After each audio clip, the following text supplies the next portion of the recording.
Who's at the door?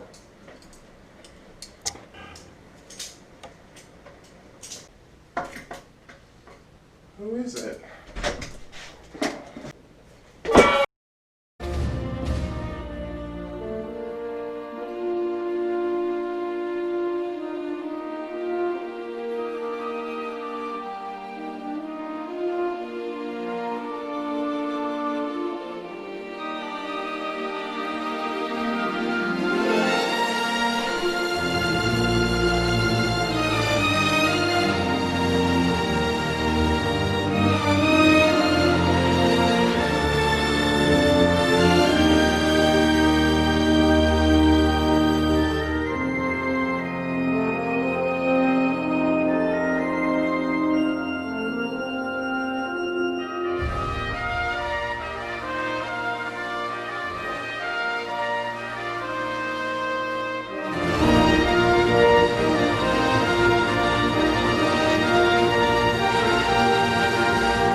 Of all things you had to send me, Tony, you had to send me a fucking Krytac. The one brand you know damn well that I fucking hate with a passion. The one brand that tried to kill me not once but twice, but apparently because you decided to, hey, let's just go ahead and fucking Necronomicon the shit of me going back to my fucking life. Which, by the way, I'm still trying to figure that one out. And then, of course, of all things, of everything, you still thought it was a good idea to send me a Krytac even though we're currently in the middle of a fucking pandemic and epidemic with fucking zombies, of course, around here now, thanks to the fucking Kung Flu.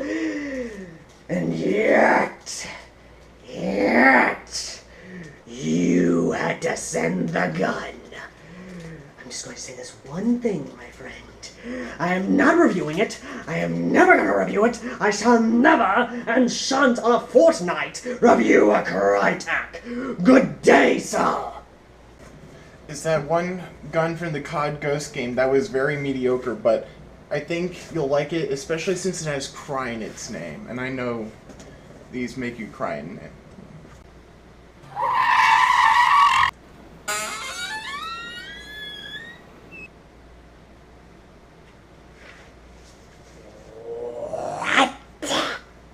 Yeah, I said it makes you cry. No. For that. Which COD game? They're all mediocre in retrospective, but which one? The one that most people don't like, but, you know, they think they saw a ghost when they hear the name.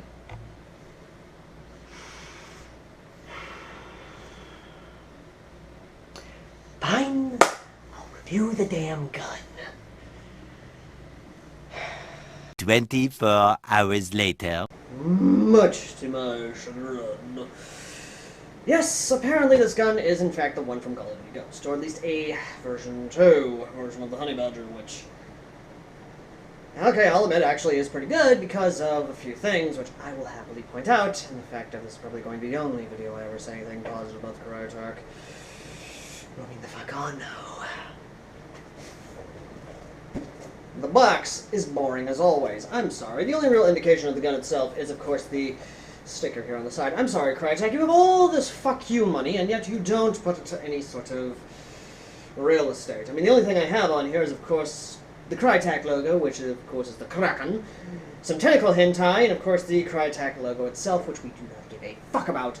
And the only thing in here of any worth is, of course, the attachments that it does come with, and, of course, the manual. Fuck that off. Moving to what you actually get in the box, besides, of course, the manual. A Deans to Tamiya adapter. Yes, this is wired to Deans. However, you are able to get the Tamiya version, which is still going to cost you an arm and a leg with the price tag on this fucking thing. Moving on. Next up, of course, are the iron sights, which in my opinion look like they're trying to be Magpul. Trying, failing, a bunch of tryhards trying to copy something that is perfection. See my M4, for example, or my Sweet 16. But then, of course, we get to the main beef of the box, and the reason you are here, ladies and gentlemen. The Honey Badger version 2. I'll be honest, I kind of like it, but I don't like it. So let's just get into it. This thing is 100% metal. It has a very nice Art Deco style to it. What I mean by that is that it's completely blocky. Again, trying to copy that Magpul lower, but we both know that won't happen. Only Magpul can do that. What is on the gun itself? Fully ambidextrous fire selector. Okay, a rear battery compartment which can only be accessed by the trap door back here, which you have to pull down the limo itself. A very hefty wired connectors with a fuse. I'm okay with the hefty wires. It needs more power through the gun. If I can get the damn thing back in there. Fantastic. Wait. You can remove this and actually put a buffer tube on. That is a good thing. The wire stock, I want to say, PDW stock, is only 2 positions. However, you can fully remove this if you wish to. If you want to. Has a full-length Picatinny rail for the size it has. It comes with, of course, a metal flash hider, which...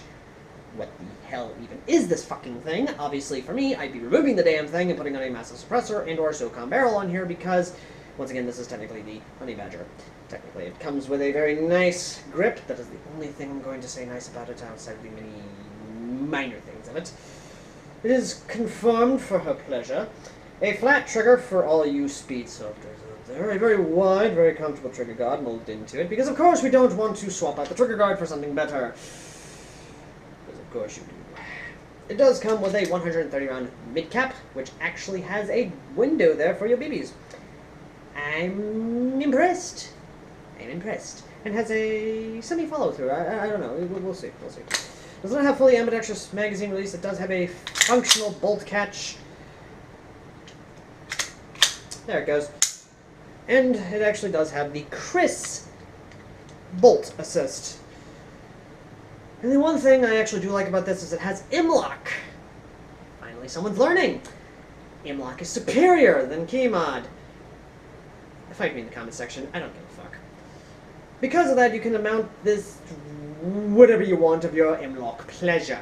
Me, I'd probably put the angle foregrip on here. I'd probably either put some Picatinny, some M-Lock Picatinny on there so I can put a grenade launcher on this thing with the, of course, SOCOM barrel and a laser optic on top, just like I had in my Call of Duty Ghost loadout, because fuck you guys, I actually enjoyed Call of Duty Ghost for the guns. Which they had a plentiful of. I do like them, so yes, but moving on. Comfortability-wise, it's a PDW. It is standard. It is what you would expect from anything of this nature. And that is where the good ends, ladies and gentlemen, because this little thing has a whopping price tag. Let me check that real quick. The whopping price tag of this thing is $305.00.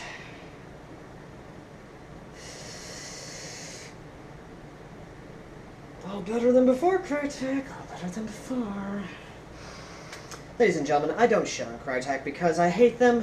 I shit on them because their price tags and their business practices. And I'm going to say this now, I'm not exactly happy with this thing. The other things I did forget to mention, of course, was the pins that actually hold into place. You have screws on here, which are Allen. Okay, then at least SEMA likes to use Phillips, because of course SEMA does, but anyway, moving on. I have spoken my piece on this thing long enough. Let's get to the firing range over at the holodeck and see what this thing does.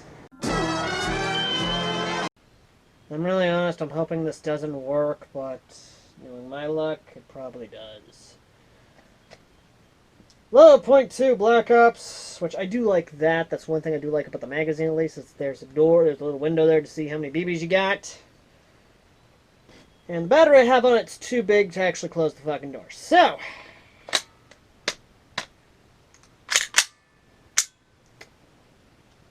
let's see what it does. .2s.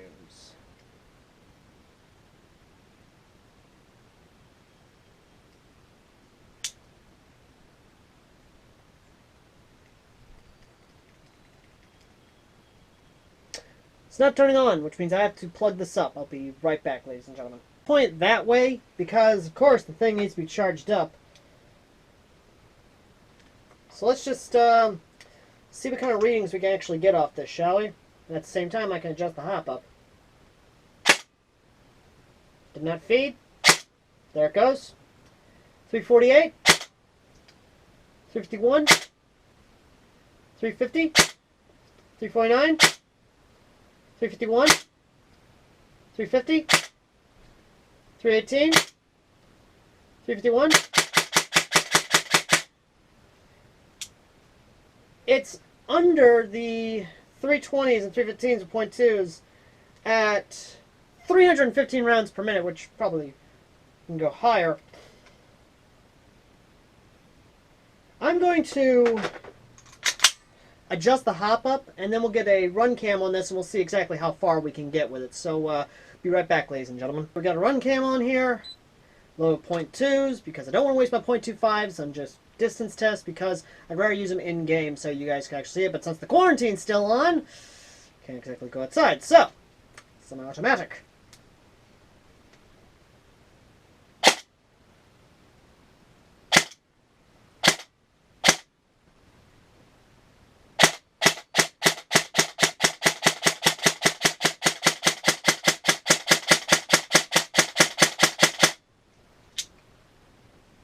That has got distance. And the setting I have it on the hop up is 6 for .2s, which is what looks to be the prime hop up setting for this thing, which I am going to give my final thoughts on that after we see how this thing does in full auto. So, full auto.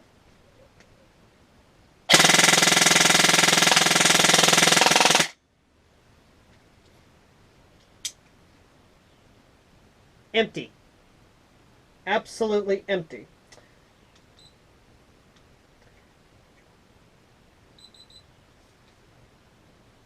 Motor grip's a little warm.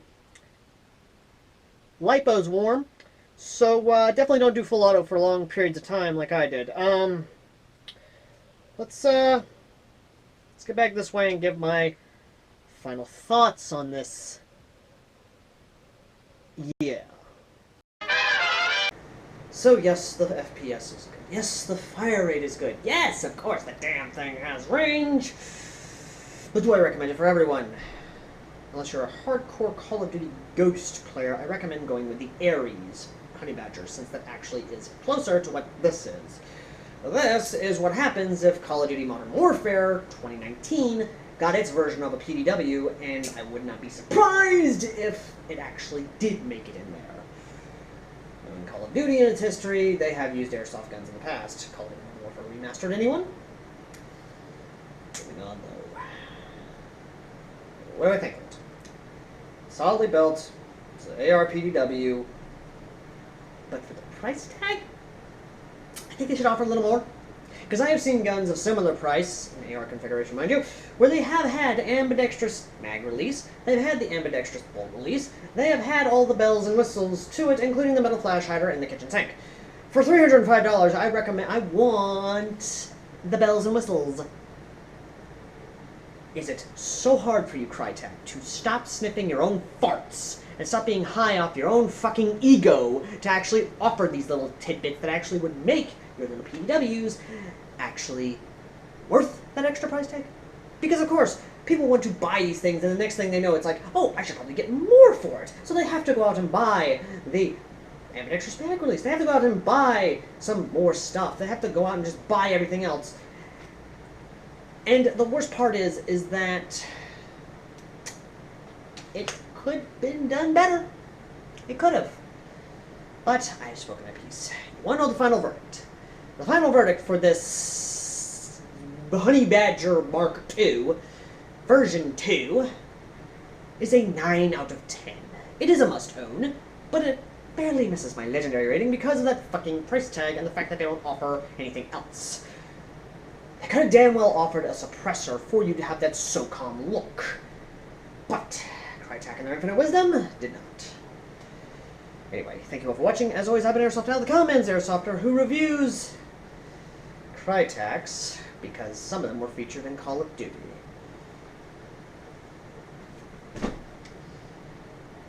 Well, ladies and gentlemen, I am going to get the fuck out of here, and I am going to enjoy whatever is left of our world that has not been overrun by zombies.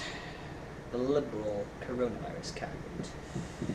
As always, ladies and gentlemen, if you like what I do, consider liking, disliking, happy, all that good jazz. Leave a comment down below of how much I suck and don't understand Krytac, because I know you fucking Krytac fanboys are going to do that, but I don't give a fuck. And if you like what we do, consider donating to the PayPal, because it was folks like you that actually make these reviews possible. And as always, I will see you all in the next video. Until next time, peace.